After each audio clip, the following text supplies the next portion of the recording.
Hi, I'm Dr. Freda Cruz, and I appreciate you joining me for another edition of Time for Hope, a faith-based mental health program.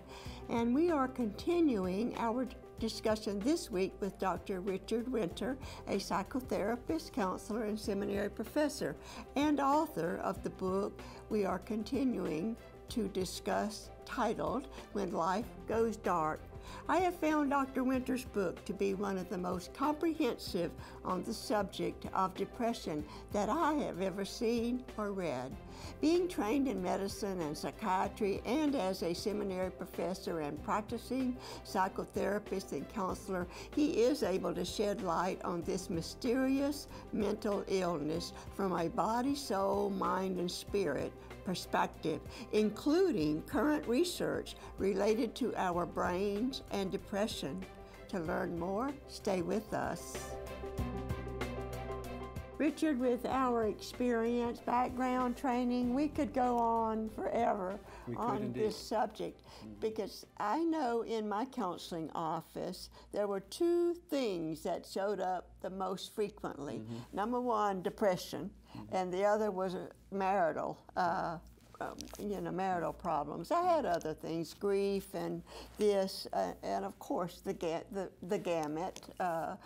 In fact, when I knew something would come in, I would have already thought I'd heard everything, or knew whatever, but then something new would come in, or come into my office, or will come into my office. But depression, I think most therapists have to deal with depressed people. And then, of course, the suicide issue is always there with severe depression. Yes. There are very few people, I think, that are severely depressed, or what we call clinically depressed, over a long period of time, that do not allow the suicidal ideations, to come and go. And I always encouraged them to make sure they let me know. Absolutely. And I always had people that they agreed that I could call to keep an eye on them and listen to them. And you've got the warning signs in your book, by the way, and I liked that so much, that you outlined those. Well, it's so important not to be afraid to ask people who are depressed.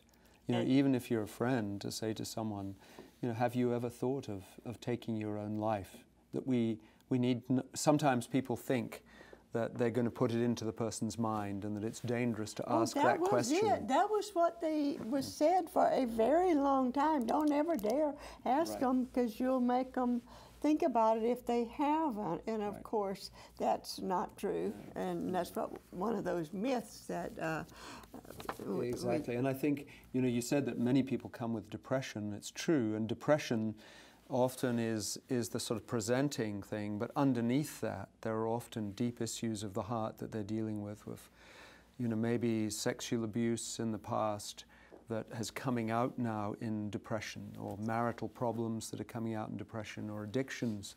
So depression is in a sense a presenter of many different problems, and it also exists on its own. Yes, I can remember one of my psych professors saying, one thing to remember is, as a general rule, when they first come, the issue is not the issue. Yes. That's very often. Does that still holds? I think that's true. People come and they test you, with certain stories, symptoms, but underneath you find a whole lot more if you're willing to really listen. And of course, as a counselor, you spend a lot of time just hearing people's stories, and it's a great privilege and honor for people to share their heart with you, and to expose many of the things that they're deeply ashamed of. And I think many people are very ashamed when they get depressed. Talk therapy it's still very effective, isn't it? I've had people spend an hour when they first come just talking, and when they get done, they say, "Oh, I feel so much better." And I think, well, I haven't done anything but listen, but maybe I was the first person in all of the world ever to sit and listen to them. And that's why the listening, the talking, and if people do need the medication, and there are other things that we can talk about in a while, to help with depression. but the listening and the medication need to go together, the talking, the opportunity to be in a relationship with someone who really cares about you and who's willing to delve into the deep issues of the heart. So let's go back, as we promised, where we left off, talking about medication and placebo, the placebo effect, or the effectiveness of a placebo. Is it a sugar pill or what? That is given, and they believe that it is an antidepressant, and they believe it helps. Now the brain comes in here, so I want to hear, you know, some of your what you've learned and what you know about the research that's being done with the brain and how that fits into this whole thing of placebos being as effective with many, many people as the medication itself. Yes, well, there are a lot of issues in that question, but I mean, I think we know that the antidepressants that we use today, and there are many different types, as you mentioned earlier, and we're always looking for ones that have the least side effects and have the most powerful effect in relieving depression or anxiety. I would just want to interrupt you right there, and you brought it out in your book that all medication doesn't fit everybody. It's a generally it's a trial and error, isn't it, until it can be matched. The med and the person can be matched. Our understanding of antidepressants and of the brain mechanisms of depression are pretty primitive still, compared with many other illnesses and many other organs of the body. We know less about how the brain works than about the kidney or the heart or the lungs, because you can't get in there to look at it, a living brain. Until recently, we've of course learned a lot more with different types of brain scans. So yes, each person needs to find the antidepressant that works best for them and the best dose for them, so they have to work carefully with the doctor or the psychiatrist to get that and the least side effects. And that may take time, and people need to be on antidepressants for many months. It's not just a few weeks. This is a long-term thing. And then they need to come off them slowly and carefully when they do stop using them. And some people who have chronic recurrent depression may need to take them for a lifetime, especially people who have bipolar disorder, what we used to call manic depression. Yes, and you did say lithium is still the standard. For bipolar disorder, and there are many other medications too that are used for that. The anticonvulsants are sometimes used, things that we use for epilepsy. Sometimes helpful, and I think Depakote is being used quite a bit, isn't it? Anti-seizure medications, yes. And then going back to the issue of placebo, what I was trying to say was that antidepressants have been shown, as far as we know today, and research may change our view of this in the future. They work for severe depression, but we're really uncertain how well they work with mild and moderate depression. So would that explain the placebo? Well, I think the placebo is that some people are very suggestible, and you know, even with pain, when you give people pills that don't have any painkiller in them for pain, they actually relieve the pain because people believe that they're taking something that's useful and that will relieve it. You know, what we're saying, I guess, in this is that we shouldn't be too quick to rush to antidepressants for the treatment of depression. We should be trying many other means for helping people with depression, especially, I think, exercise. Eating a good diet. I've always required my patients to get on an exercise program, walking. And this affects the brain. Yes. We're talking about the different ways that affect the brain. And Nutrition. Meditation and breathing exercises and relaxation and good nutrition, a healthy diet, taking fish oil. Not much caffeine. Not too much caffeine, exactly, because that can exacerbate anxiety, not too much alcohol. All of these things, I think, are ways in which we can push back against the effects of the fall and our individual vulnerability to depression. So that medication comes in as sort of when the other things don't work and when the talking doesn't work. And when someone is still deep in depression, then they may need that. And then sometimes when antidepressants don't work, people may need what we call electroconvulsive therapy, ECT. Yes. And that scares that word very often scares people. It does. Severely. And it sounds like some barbaric primitive medieval torture. Yes, But it that's is in not fact true. it is in fact an effective way. It's done in a very careful way. The person is unconscious. They have a short anesthetic. They have a muscle relaxant, so their muscles are all beautifully relaxed. And then the brain is shocked with an electrical impulse that effectively gives it a seizure. And they found in the way they'd found this is that people with epilepsy many years ago who also had depression, after an epileptic seizure, very often their depression would go away for a while. So they thought, well, if we give them a seizure, maybe that will get rid of depression. So then now people will have maybe 6 or 8 treatments over several weeks, and with resistant depression that's resistant to antidepressants, it can be a very effective treatment. It went out of favor for a while because people were using it much too much and for the wrong reasons, and now with careful controls, it's come back in again as a useful treatment for depression, serious depression. Now, how does that fit in, or whatever, with the deep brain stimulation that you talk about? Yeah, I mentioned that briefly in it. There have been some studies in recent years, again, of people with very severe depression which doesn't respond to anything, any talking treatment, any medication.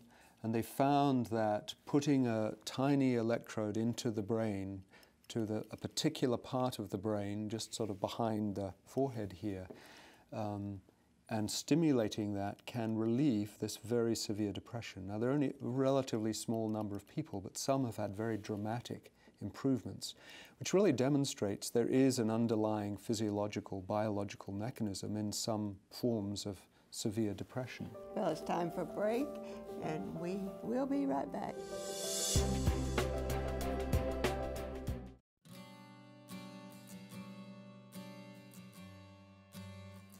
All right, why don't we just, as has been said, jump a creek and go into the newest meds that you are using and finding effective, I'm assuming. Right.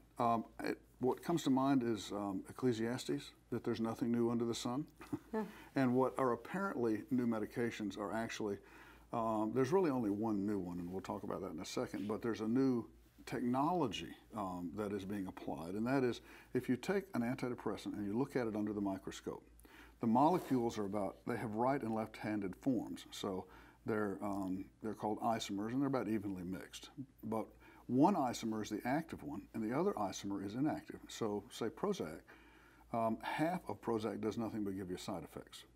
Now, what they've done is they've gone in, they've taken out that active isomer. It's not as complicated with the FDA to get approval because they've already got an approval. Then they give it a new name and they market it. And of course they own it then for years because you can only get brand. And it turns out that by and large they're better medications. You can use a smaller dose and you have a better side effect profile.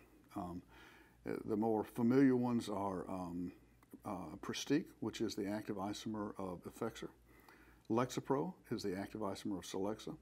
Focalin is the active isomer of Ritalin.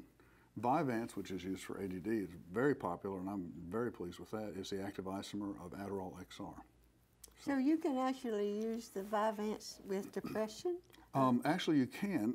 It's interesting because what goes around comes around. And in the olden days of psychiatry, it was very common when people were in the hospital to bump their mood a little bit with a stimulant, especially if they were in bed not moving and couldn't do anything, or elderly who were very depressed. We'd give them a little boost. And then that fell out of vogue, and now it's coming around again. And so it's just temporary, though, and so you really have to treat the mood with the antidepressant, but you can get a little bit of a mood lift out of a stimulant. I remember, too, many people that were being treated and on medication had gained weight. Actually, there's only one and maybe two, but Wellbutrin has no weight gain with it. and that's a noradrenergic helper. It's the only pure noradrenergic helper that's out there. But unfortunately, its main side effect is anxiety and agitation, and so we don't use it by itself very much. We use it in conjunction with the SSRIs. SSRIs are notorious for two things. Some of them, like Paxil, are really bad about weight gain, but the others, you can't lose weight on them. So you might stabilize, but if you try to go into a weight loss program, you're not going to lose weight. Thanks so much. You're welcome. For sharing. It's a pleasure being here. Your knowledge with us. And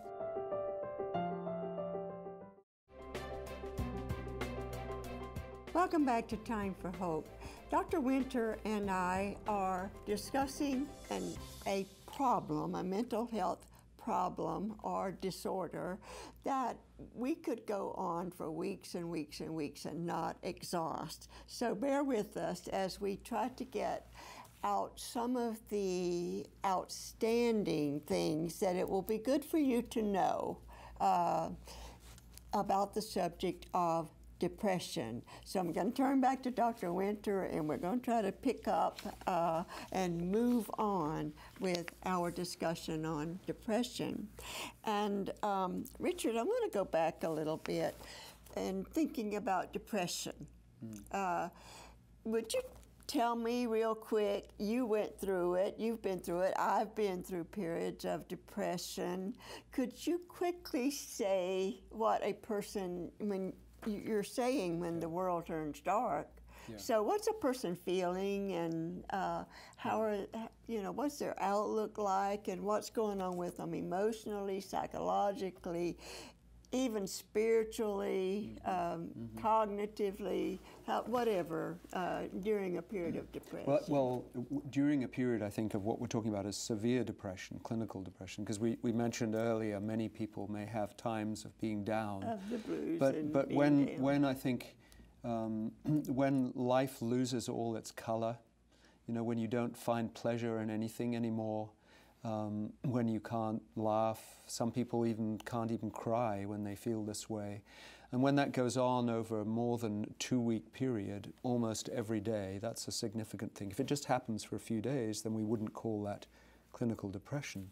But when it's extended over a time, and then when often there's an appetite disturbance, people can't eat, they're off their food, or they're eating too much for comfort, they may be sleeping too much or sleeping too little. They wake very early in the morning at 2 or 3, ruminating about all the problems. They get more anxious, often more irritable. They may be crying a lot. And then they may begin to think of thoughts of suicide. They may feel God is far away, prayer is useless, the Bible's meaningless, as we said earlier. And it also really very often happens about the scriptures, related to the scriptures, is when they do pick up their Bibles, the verses they find are moving against them, are confirming what their guilt feelings, which can be a pseudo-guilt or a false guilt. But so they kind of push away from the Bible because it seems to condemn them rather than help them. Exactly right, yes. So guilt, and sometimes false guilt. I mean, people can be depressed because they are really guilty, but often when people are seriously depressed, they feel guilty without any real cause. So you're right, the Bible seems to condemn them. It feels like God is a fierce, condemning person. And the Lord, that might be one of the purposes He allows us to go through, if there is real guilt that He wants us to deal with. And it also, He does not always, and most of the time does not deliver us from pain and suffering. Exactly. We see that so much in the Psalms, don't we? And with David's laments, caused by all sorts of different things, sometimes by his own sin that he needed to repent of, and sometimes by persecution from enemies, from difficult circumstances, being out in the desert maybe without food or whatever. And he went through a lot of difficulties, but he was able to just pour out his heart to God. And that's the beauty of the Psalms, is I think they encourage us to not be ashamed to tell God exactly what we're feeling,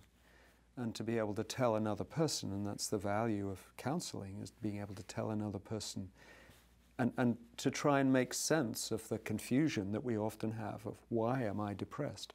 As David says, why am I cast down, O my soul? Yes, oh my soul. He was talking, yeah. I've always pointed my clients to the Psalms. When they couldn't read anything else, they can find comfort very often in the Psalms. Yes. And I think the Old Testament saints were far better than the New Testament saints in their earthiness and in talking about and telling God what was going on with them. Well, so much of the Old Testament is stories, isn't it, of people's lives, and people like Naomi and Ruth. That story I love. Just ordinary people that God worked with and comforted them in their grief and sorrow and depression. The New Testament, there's a lot more sort of didactic teaching in the teaching of Paul, isn't there? Yes. And the gospel stories, of course. Yes, of course. Now, let's back up and try to close out with the medication. We could go on for a long time with that. But when the medication works, how does it work in the brain? What's going on so that medication can be effective in relieving a severe depression? Well, as far as we know, it works on the neurotransmitters, so the chemicals that are transmitting impulses between the nerve endings in the brain. Often in depression, it seems that they are depleted, they're lowered, so that in taking an antidepressant, you're raising the level of neurotransmitter to help the conduction. It also seems, and we're discovering this more recently, that antidepressants encourage the regeneration and even the new generation of nerve cells in different parts of the brain. And they damp down the overactive parts of the brain and help to stimulate the underactive parts of the brain that we can see on brain scans that demonstrate this in depression. And that is new knowledge for us, because for so long, remember, it was believed that when the cells die, they're dead, and there are no new ones come to replace them. But the brain scans and SPECT imaging and so forth are revealing that's not true. And what's amazing is that the brain scans are also enabling us to see that not only do the antidepressants help and how they might help, they're also helping us to see that talk therapy, the psychotherapy, the counseling, also changes the structure and the function of the brain. That you can actually see changes happening in the way the brain is acting as people are moving through psychotherapy and counseling. You know, that really lays out a great ministry for the church, doesn't it?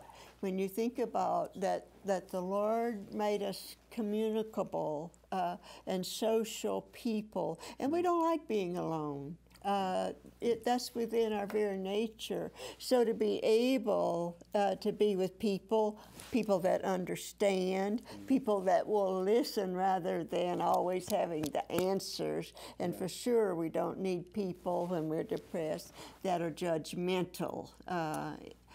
We want to steer away from those kinds of people. Well, people, when they're depressed, quite often isolate themselves, which of course is not the best thing.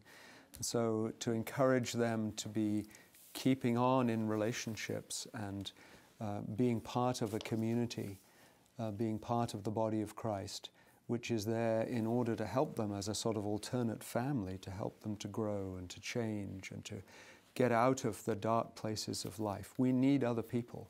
We need other people, and especially during a time of a season of depression. Yes, exactly. That's one of the best, if you want to talk medication, or one of the best medicines is understanding, loving, gentle, kind, compassionate friends and family members and so forth. And if friends and family and community and the church was functioning as it should, we probably would need less psychotherapists and counselors. Very good thought. Don't go away. I have something, prayer request to share with you, and a note of encouragement. And we're going to continue this discussion and should close it out next week. And we're going to close it out with hope. We're going to close it out with ways that you can come out of the darkness into the light if you're experiencing depression. So make sure that you join us again next week as we close out our discussion, Dr. Winter and I, about his book and about the subject of depression in his book, When Life Goes Dark, Finding Hope. And we're going to give out that hope in the midst of depression. And then I have a prayer request. Dear Dr. Freda, please pray for my healing. I am unhappy and cry all the time. I suffer from depression and panic attacks, which very often go together. I feel like everything is wrong. Someone is really describing what we're talking about here. The only thing I live for are my college classes, and I need to get better grades, which the depression would keep this person from doing so. I have lived my whole life for others. That's another thing that can bring on and cause one to be depressed, trying to please others, and I have been miserable. I want some happiness in my life, and we haven't even gotten around to discussing happiness as Dr. Winter does in his book, so we'll try to do that next week. And then a note, Dear Time for Hope, I just love your ministry. I think Dr. Freda Cruz is just wonderful, and I appreciate that. Thank you for the Time for Hope program. God bless you all. And I'm glad you added that, because we have a wonderful staff here, and I couldn't do what I do without the staff that the Lord has given me. So don't forget, join us again next week, and we're going to cover some territory and get you to a place of hope if you're dealing with depression. A free fact sheet that contains additional information about today's topic is available upon request from our ministry. You can also receive a copy of today's resource for $12 plus $3 shipping and handling. To receive the free fact sheet or our guest's book or both, you may call us at 1-800-669-9133. Write us at Post Office Box 2169, Spartanburg, South Carolina 29304, or visit our website at timeforhope.org. When you call or write, please prayerfully consider a donation to our ministry. Our ministry's mission is to offer hope to discouraged and hurting people. As we continue to give out messages of hope, you can become a member of our team by sending us a financial gift of any amount. When you send your gift to support Time for Hope, you are joining us in offering hope to many viewers who might believe there is no hope for their situation. And you're also enabling us to inform and inspire some viewers to expand our mission as they learn and in turn can minister more effectively to hurting people around them.